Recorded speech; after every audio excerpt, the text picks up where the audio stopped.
So not too long ago, I talked about the introduction of paid mods into Starfield, which, as you might expect, was not particularly well received. In fact, this was never well received. We've been through this with Skyrim. We went through this with Fallout. Both times, fans were not happy about this idea of essentially taking the whole modding ecosystem and turning it into a business venture, especially because of the price points that these items are being sold at. And with Starfield, with some of the stuff that they're selling with this whole paid mods ecosystem, you're like, why is this much money? And also, why are we trying to normalize the notion of locking, quests behind $7? So this is a trailer for Starfield Shattered Space. The DLC and its content could be really cool, but at the end, you can see right here that they talk about content from Bethesda Game Studios and community creators, and they have some mods here that they introduce and talk about, and you can see more of that in their official creations page for Starfield. And some of the stuff is free, but you got this right here, which is a quest that costs $7 for you to be able to play. And if you complete the quest, you get some new equipment, some new weapons and stuff. But $7 for a very bite-sized piece of quest, like a lot of companies would give something like this out for free as a free update. You've got some new interior decorations for your ship for $10, and you got some plushies that you got to decorate with for $3. It just doesn't feel worth the money. It all feels way overpriced, not to mention the notion of normalizing this sort of monetization system of locking individual quests behind a paywall. That's just something that nobody wants. Nobody wants to see succeed because other companies might get ideas from that.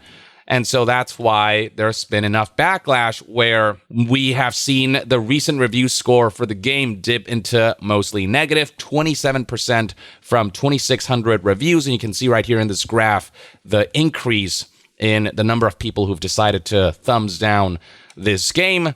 So what's been going on since? Well, we have seen a response from Todd Howard. Mr. Matty Plays, a YouTuber who covers a lot of Xbox and Bethesda stuff, did an interview with him, and it's a cool interview, and there's a lot of cool insights in this interview.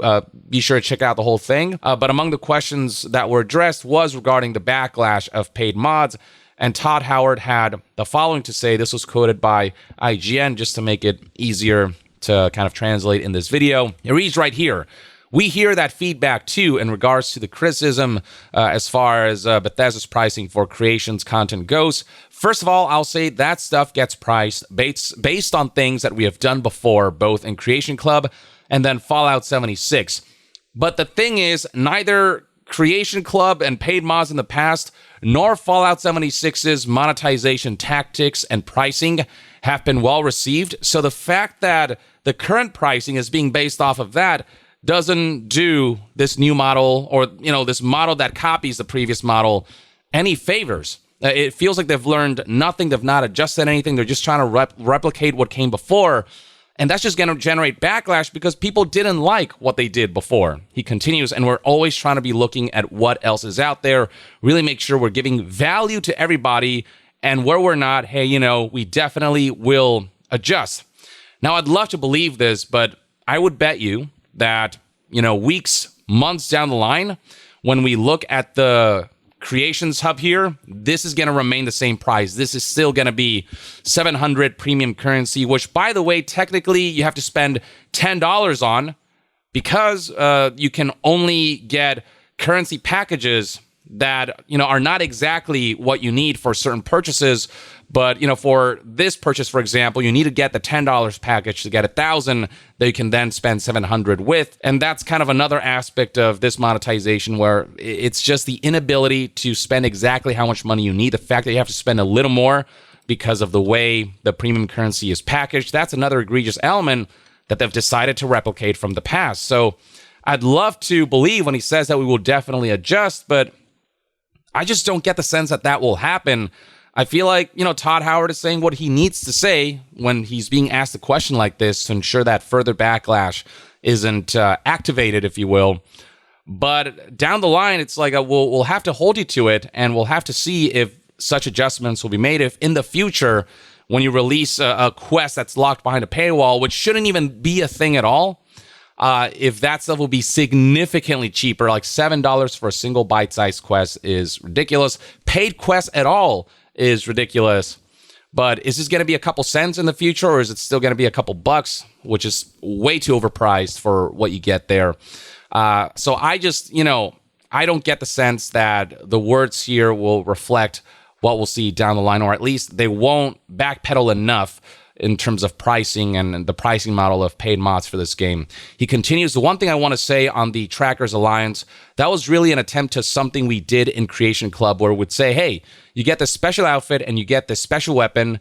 We wanted to put them together and then thought, let's go the extra mile and wrap those around a quest. I feel like that actually makes it worse, because then we know that the original idea was to charge $7 just for the special outfit and the special weapon. So originally, the $7 was going to include less content. It was going to be even more overpriced. With the inclusion of the quest, it still feels overpriced. And it also helps normalize the potential idea of paywalling individual quests. Even their adjusted version where they added more stuff for the 700 premium currency, or the $7 that they're asking for with this package, the fact that that still feels overpriced, and originally there was going to be less content for what you pay for here, I feel like the perception of that, it just isn't particularly great. Like he's trying to make this seem like a positive, like, hey, we actually gave you more than we originally intended. But even with the more you gave us, it still feels scummy. So what you've said here is essentially it was going to be scummier before. But he does proceed by saying that we now definitely see the feedback, and that's not what we want at all in terms of, oh no, this looks like a faction that we're chopping up and then selling for 700 credits at a time. And so I do think we are going to take a look at that and how we deliver content like that, and whether we're changing pricing or breaking it up or what we should do there. So great feedback from the community. And this is basically an extended way of saying we're listening, but I feel like companies and PR statements have been saying we're listening for so long, and it feels like they're really not. In the future, they just keep trying to repeat previous mistakes in the hopes that it's more normalized now, and so it's become more acceptable, except it's not more acceptable. People are still cautious about this kind of stuff, and when they see it, they still call it out. And so it just feels like they didn't expect this level of backlash. They figured, oh, this is okay now in 2024, whereas it wasn't years ago for Skyrim and Fallout.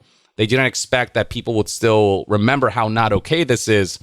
And it feels like now they're saying, well, we're listening. We're definitely going to make some adjustments. But whether the adjustments are actually made in the future, I have skepticisms around whether that will actually be the case. It feels like they're just going to continue pricing things overall the same, maybe backpedal a little bit, but not enough. They're still going to be inspired by the way things were with Fallout 76 in terms of monetization, or still are with Fallout 76. And the monetization surrounding that game, where you do have to pay a premium price for the base game, and then it's monetized further the deeper you delve into the game. Like, that stuff's just putting all that into what should be a single-player focused experience with no microtransactions whatsoever. Kind of like how Cyberpunk 2077 or Baldur's Gate 3 ended up being. It just feels like, they're not achieving the caliber of value and consumer friendliness that some of the more acclaimed single-player experiences have had over the last few months and years. And given the kind of more mixed reception surrounding Starfield, this is not going to do the game any favors in terms of optics. Here's an article saying that they go against everything a Bethesda game should be, because mods should be by fans and for fans. And the second you start making this a business venture, there's the potential for monetization exploitation that might corrupt what is a very good thing, because it's so community and passion driven. And not saying that, modders shouldn't make some money off of it. I'm not saying they shouldn't, maybe kickstart some donation models and stuff like that to allow people to kind of show their thanks and gratitude and appreciation and tip the modders and stuff like that. But making it a Bethesda controlled kind of corporate business thing, it's just, it's rife with stuff like what's happening now with pricing models that are not ideal, with them, including premium currency purchase models that are stacked in a way where you can't get exact currency, and just doing things that a lot of other games do that are not ideal and that nickel and dime in a way that's not in the spirit of modding.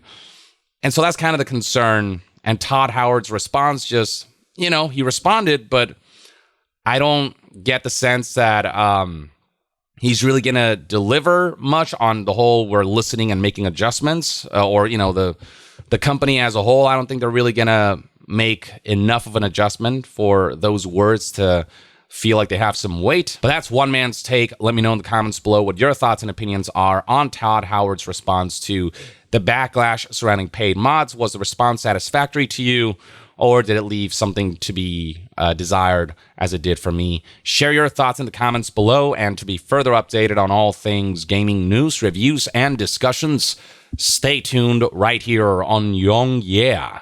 I'll see you guys next time. Young out.